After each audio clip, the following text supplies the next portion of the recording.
Baik, untuk slide saya ambil dari bahan di internet untuk mewakili hal-hal yang harus disampaikan pada topik kali ini. Jadi judulnya adalah sport injury management ya.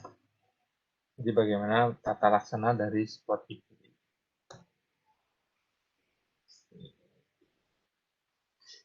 Ya, seperti yang tadi disampaikan pada topik sebelumnya, yaitu sport injury adalah cedera yang terjadi pada aktivitas fisik ya, yaitu olahraga secara khusus maupun aktivitas fisik lainnya. Yang mana cedera ini bisa terjadi setelah terjadi suatu kecelakaan ataupun suatu accident dengan pemain lain ataupun dengan lingkungan permainan, kemudian bisa juga akibat kondisi fungsional yang buruk, alat yang tidak sesuai, atau overuse ya, seperti yang sudah disampaikan pada slide sebelumnya.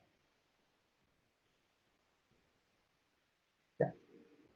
Jadi sport injury management adalah avoiding the major injury, seperti misalkan fracture, kemudian kematian otak maupun sampai kematian pada saat pertandingan, ya, dan bagaimana melakukan treatment ataupun tata laksana terhadap cedera yang terjadi. Ya, cedera yang terkait dengan berbagai macam cabang olahraga sudah kita lihat tadi, yaitu ada ankle sprain, kemudian groin pull, dan hamstring, shin splint, kemudian ACL tear, kemudian patellofemoral syndrome, ya, ataupun tennis elbow, suatu keluhan-keluhan atau cedera olahraga yang sering kita jumpai. Ya. Nah, dalam bidang olahraga juga disebutkan moto yang dimiliki oleh seorang pramuka ya. Jadi harus mempersiapkan diri dan memperkirakan apa yang akan terjadi dan berlatih bagaimana untuk menangani, sehingga tidak ada sesuatu yang dihadapi dengan penuh keterkejutan atau tidak ada sesuatu yang tiba-tiba ya, sehingga setiap kecelakaan maupun kondisi emergensi itu sudah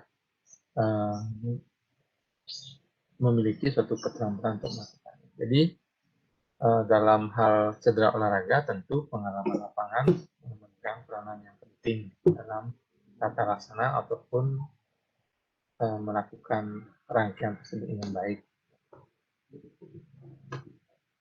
Ya, untuk assessment daripada injury itu kita menggunakan prinsip ABC dan PEPS.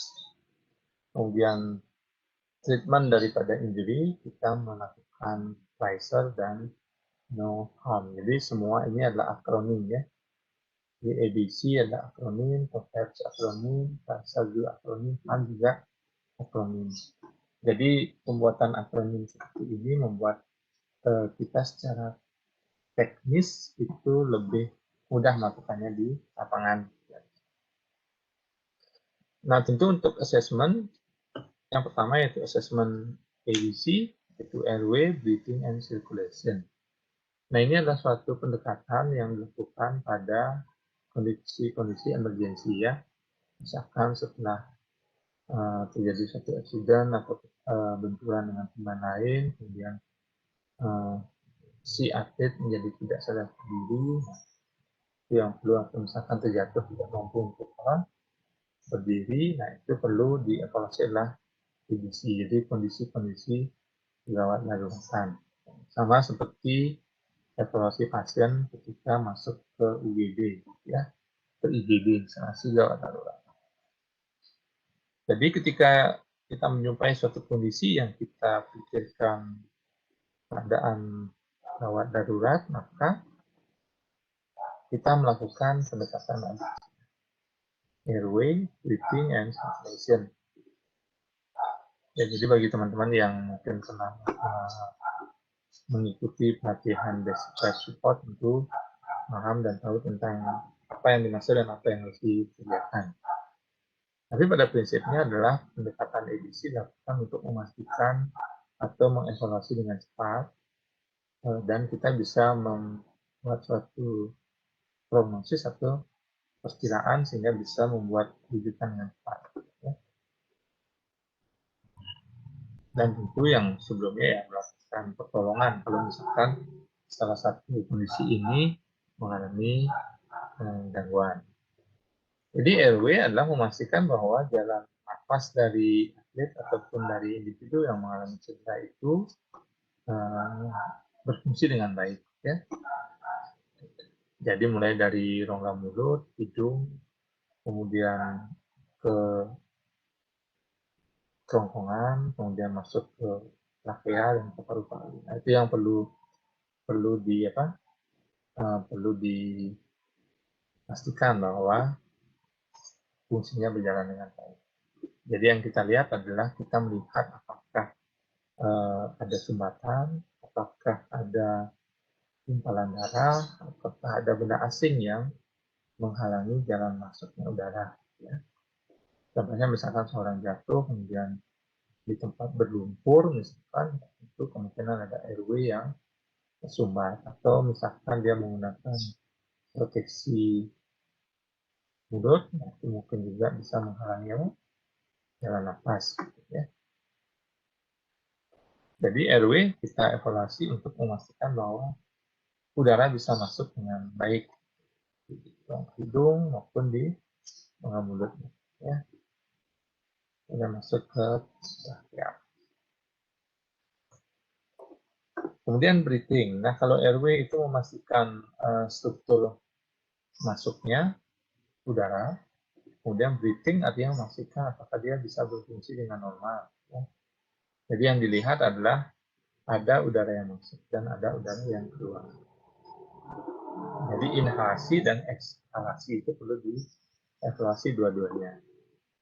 Karena mungkin saja inhalasi terjadi, tapi mengeluarkan nafasnya tidak bisa maksimal pada beberapa jenis kecelakaan. Jadi ini caranya ya dengan lihat gerakan toraks atau dengan merasakan udara keluar atau masuk di hidung. Nah, itu adalah cara untuk mengevaluasi breathing ya. Kemudian circulation yang perlu kita lihat apakah terdapat perdarahan, apakah terdapat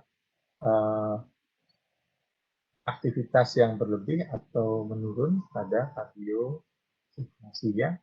Nah, ini bisa dilakukan dengan mengecek nadi ataupun dengan mengobservasi apakah kemungkinan dapat bleeding atau perdarahan.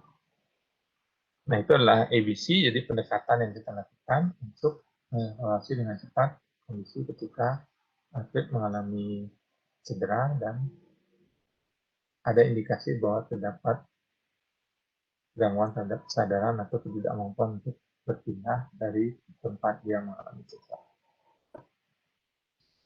Nah, kemudian pendekatan yang kedua yaitu pendekatan TOTAPS ya. TOTAPS ini dilakukan pada kondisi-kondisi di mana respon pemain masih bagus, jadi masih bisa berinteraksi dan dia masih bisa menggerakkan tubuhnya setelah terjadinya cedera.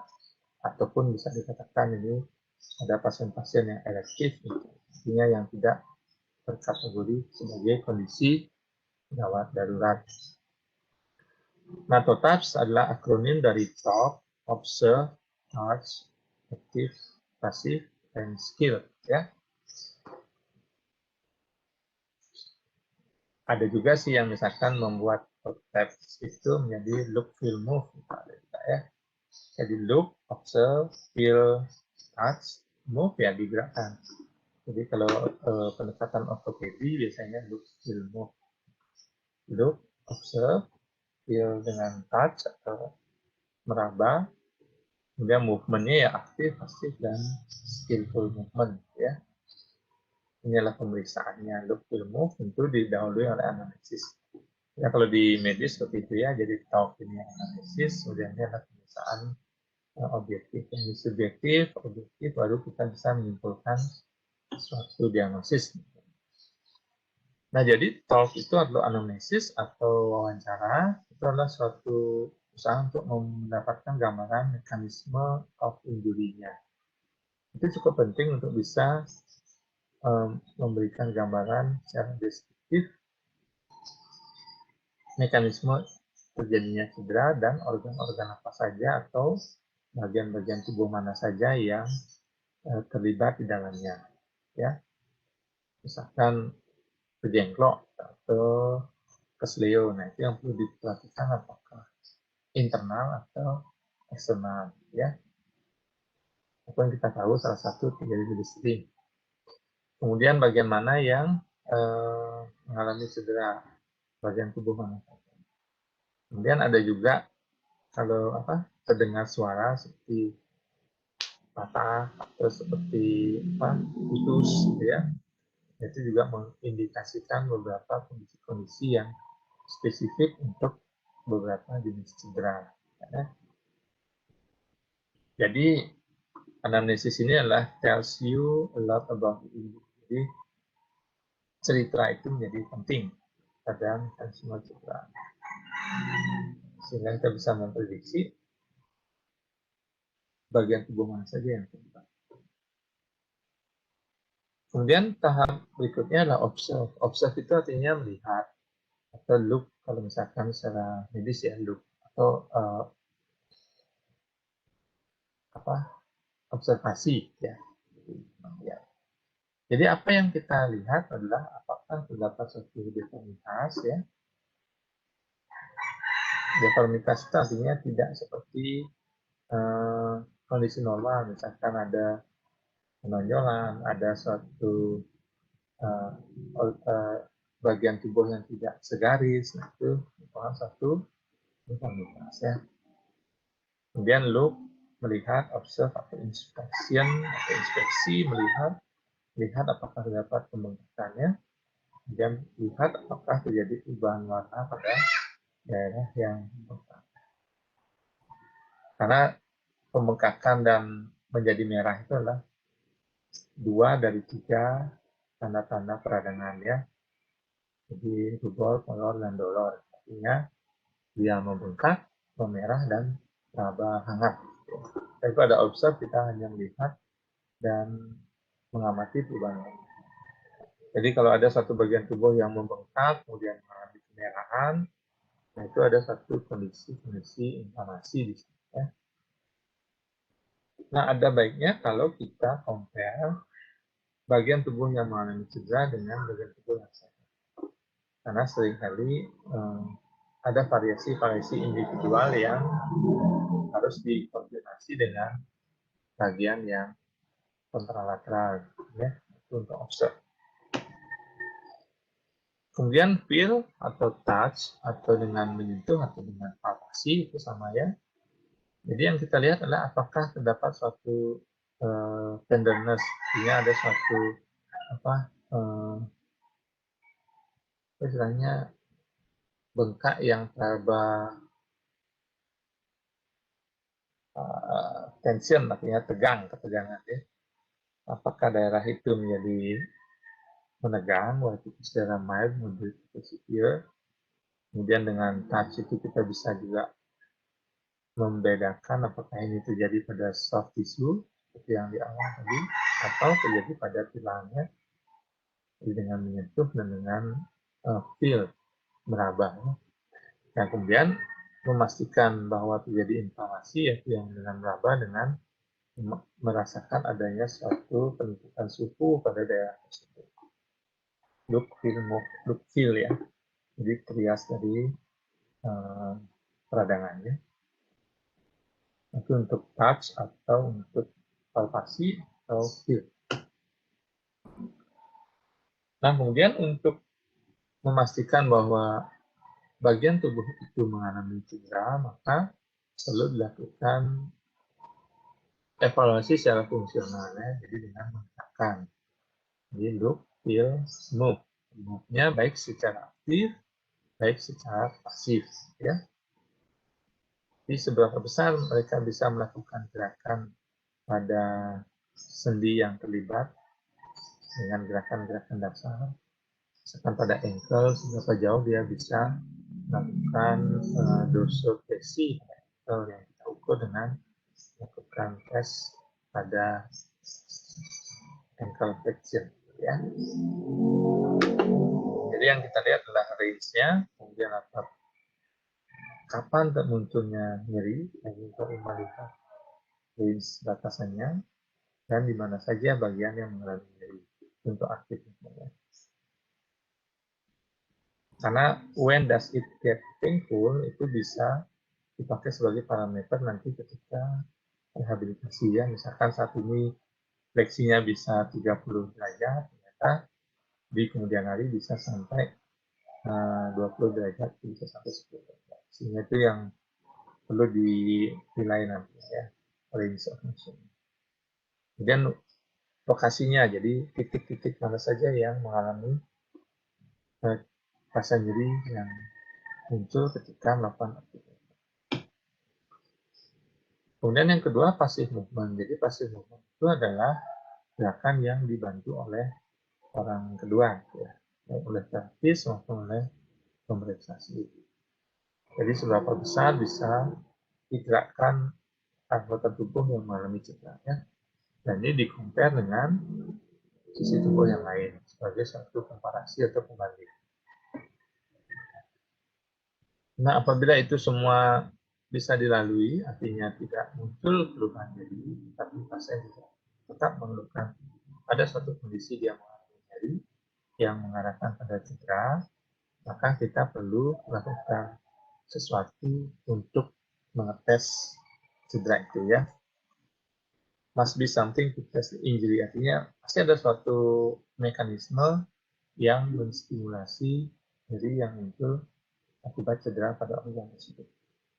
Itu bisa dengan lompat, dengan loncat, atau dengan lari, dengan beberapa modifikasi, ya, sehingga kita bisa korelasikan bagian tubuh mana yang terlibat dan pada jenis aktivitas apa, sehingga kita bisa memprediksi derajat cedera dan juga secara biomekanika organ-organ atau bagian-bagian tubuh terlibat, ya. Nah, itu untuk assessment. Jadi untuk assessment kita bisa pilih menjadi dua, yaitu pendekatan yang ada kondisi kegawat daruratan, kita memakai standar pendekatan medis ketika menangani kondisi gawat darurat. Tapi pada pasien-pasien yang sifatnya elektif atau masih bisa berkomunikasi, nah itu dilakukan assessment dengan TOPEPS atau analisis look, feel, move. Ya. Nah, kemudian apa prinsip untuk initial treatment? Jadi initial treatment artinya penanganan pertama atau pertolongan pertama, ya. Nah, untuk bagian ini yang paling sering kita dengar adalah RICE, ya. Di rest, ice, compression, and nah, ini merupakan komponen pokok yang terkait dengan inflamasi yang harus kita lakukan segera terkait dengan inflamasi atau peradangan, ya. Sedangkan yang komponen pertama, protection dan referral, itu adalah mungkin komponen tambahan hingga menjadi riser, ya. Pada prinsipnya secara per lokasi cedera yang paling berpengaruh adalah rise. Tapi secara manajemen atau tata laksana utuh, nah, perlu protection dan ya. Apa artinya protection? Nah, protection artinya membawa pemain yang cedera tersebut ke tempat yang secure, yang aman, ya. Misalkan di tengah lapangan ada orang cedera, itu perlu dipindahkan untuk bisa dilakukan evaluasi dan menghindarkan kondisi-kondisi cedera lanjutan akibat kerumunan tersebut. Nah, termasuk pada gambar ini kan misalkan pada cedera, bukan cedera, pada kecelakaan di formula, maka semua race dihentikan dulu atau ada safety car atau dibersihkan dulu sehingga itu masuk tahapan protection, ya. Kemudian rest. Jadi komponen pokok RISE tersebut seperti slide sebelumnya, ketika suatu jaringan mengalami cedera, maka yang kita usahakan sebagai sport injury terapi adalah meminimalkan terjadinya inflamasi. Ya. Jadi salah satu cara untuk meminimalkan inflamasi adalah dengan mengistirahatkan daerah yang mengalami cedera. Ya. Jadi rest injured area. Ya, jadi mengistirahatkan area yang sedang mengalami cedera. Dan yang kedua, kita harus immobilize, jadi memberikan alat-alat eksternal yang bisa membuat area yang cedera itu jadi istirahat atau immobile, ya. Karena hampir tidak mungkin untuk melakukannya secara aktif. Contohnya misalkan sini ada yang melewati 2 sendi, kan tidak mungkin kita menghentikan gerakan secara aktif di 2 sendi di area ini, ya. Sehingga perlu ada suatu pemasangan bidhai. Dan juga untuk penahan di daerah lengan bawah, ya, ada wrist, perlu suatu proteksi luar, ya, atau yang bisa membantu imobilisasi. Nah, kenapa ini perlu dilakukan? Karena menghindarkan terjadinya kerusakan lebih lanjut, ya. Jadi karena gerakan-gerakan yang masih terjadi pada daerah yang cedera itu mau tidak mau akan membuat jaringan itu menjadi lebih banyak. Dan yang kedua adalah reduce blood flow, jadi mengurangi aliran darah. Dan ini pun bisa memberikan kita kesempatan untuk melakukan assessment dari injury penuh, ya. Kemudian ice, jadi ice itu menggunakan ice bag atau ice pack atau water bath. Itu bisa dilakukan 15 menit 5 kali sehari, ya. Ya, tujuannya sama, jadi mengharapkan terjadinya penurunan reaksi inflamasi di daerah yang mengalami cedera. Okay. Kemudian compression, jadi memberikan penekanan pada daerah-daerah yang mengalami cedera, itu bisa dilakukan dengan elastic bandage, tentu dengan teknik dan dengan aplikasi yang sesuai, ya, tergantung di tempatnya. Bisa juga menggunakan coercive bandage, bisa menggunakan strap. Yang mana yang perlu dilihat adalah move distal to proximal. Artinya selalu melakukannya ke arah jantung, ya. Nah, itu bisa membantu pengembalian cairan yang ada di daerah yang mengalami pembengkakan. Jadi external pressure akan reduce fluid leakage, jadi kebocoran cairan bisa dikurangi karena adanya tekanan yang berlebih dari luar. Ya. Nah, selain itu ini juga bisa memberikan support atau minimal fixation pada sendi-sendi yang mengalami cedera. Nah, jadi immobilize the area. Ya. Nah, kemudian prinsip berikutnya yaitu elevate, ya. Elevate itu membantu untuk mengurangi pembengkakan karena adanya gaya gravitasi yang mendorong cairan di daerah yang mengalami cedera kembali ke jantung. Ya. Itu sebagai suatu prinsip utama pada penanganan cedera, itu mengurangi proses inflamasi dan mempercepat terjadinya penyembuhan. Nah, kemudian setelah itu baru kita lakukan referralnya. Referralnya bisa hospital, dokter, atau fisioterapis. Dan ini harus dilakukan dengan segera, ya. The sooner treatment begins, the better the outcome. Jadi tidak lagi menunggu beberapa waktu atau melewati fase akut sehingga kesulitan untuk melakukan treatment ataupun terapi pada cedera tersebut. Nah, kemudian prinsip berikutnya adalah prinsip penanganannya. Nah, sekarang ada beberapa hal yang perlu diperhatikan, yaitu apa yang harus dihindari ketika seorang mengalami cedera, ya. Yang pertama adalah hit harm. Ya, kalau di dunia medis yang dikenal adalah first do no harm, ya. Jadi hal yang harus kita lakukan adalah jangan sampai menyakiti pasien atau menimbulkan rasa sakit pada pasien. Jadi hampir sama ya. Jadi di penanganan cedera juga ada harm. Cuma harm di sini adalah aturan ya. Jadi yang pertama adalah hit. Jadi dihindarkan untuk mengaplikasikan panas pada daerah yang mengalami cedera ya. Apapun itu, baik sauna, baik itu hot packs. Kenapa? Karena ini justru akan meningkatkan swelling atau pembengkakan atau inflamasi. Kemudian yang kedua adalah alkohol ya. Jadi hindarkan alkohol pada mereka yang sedang mengalami cedera. Baik itu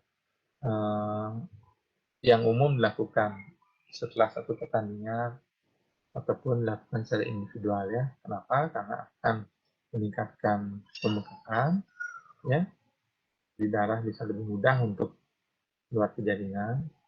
Kemudian kontrol terhadap kognitifnya juga menurun, jadi melakukan hal-hal yang tidak sepatutnya, yang hal-hal bodoh gitu ya ketika mabuk. Kemudian dengan alkohol itu bisa mengurangi rasa nyeri sehingga justru bisa meningkatkan cedera lebih besar pada jaringan yang sedang mengalami cedera.